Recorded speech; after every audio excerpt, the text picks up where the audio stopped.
Once again, this morning, the search is expanding. This morning in Northwest Pennsylvania for the suspected murderer who escaped from prison.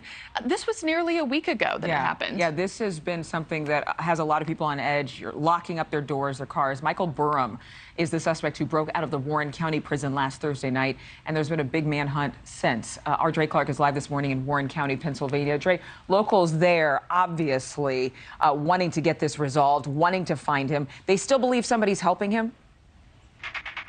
Yeah, they certainly do believe that. They do believe someone somewhere is actually helping him as he continues to try and avoid capture. Meanwhile, the Pennsylvania State Police have now moved to a larger command post because they've brought in additional assets and manpower. That new command post is across the street behind me, and all morning long we've been seeing vehicles coming and going. 15 different law enforcement agencies and more than 200 officers on the ground are now involved with the search, and even as we speak, that search is happening from the air and on the ground. Police say they continue to find items leading them to believe that Michael Burham is still in the area somewhere.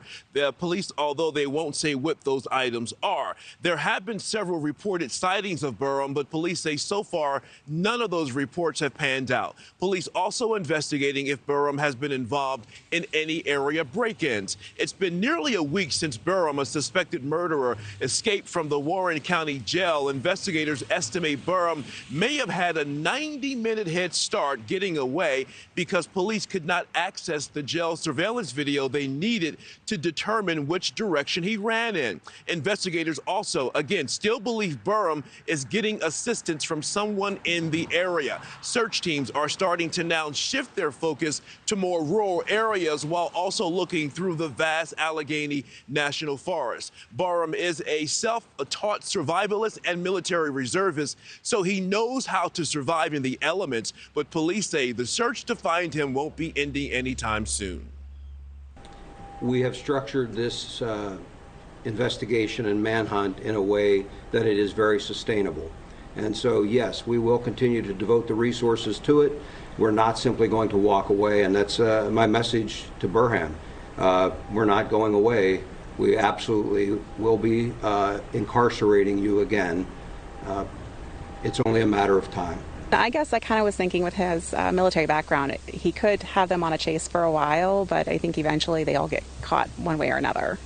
So pretty confident in our law enforcement that they'll do the job and he'll, get apprehended again.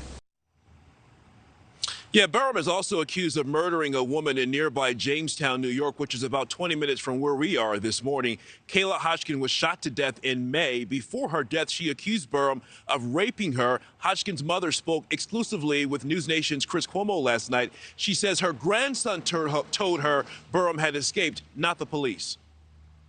I actually had to call them, and they told me that they were still looking. They had no updates.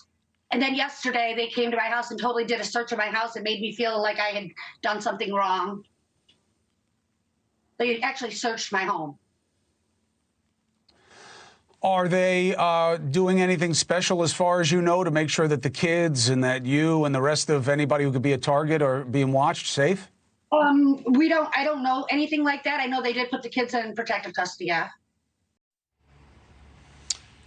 As for that search, police are now using DNA technology to determine if Michael Burham had any contact with those items they found during their search. Police also telling us they're receiving calls quite frequently with tips or reports of sightings of Burham. But again, so far, they have not panned out. The reward for any information leading to his arrest is now approaching $20,000. Marquis. All right, Dre Clark. Yeah, this needs to come to an end and come to an end quickly. Thank you so much. Thank you for watching. Go to newsnationnow.com to find NewsNation on your television provider. And don't forget to click the red subscribe button below to get more of NewsNation's fact-driven, unbiased coverage.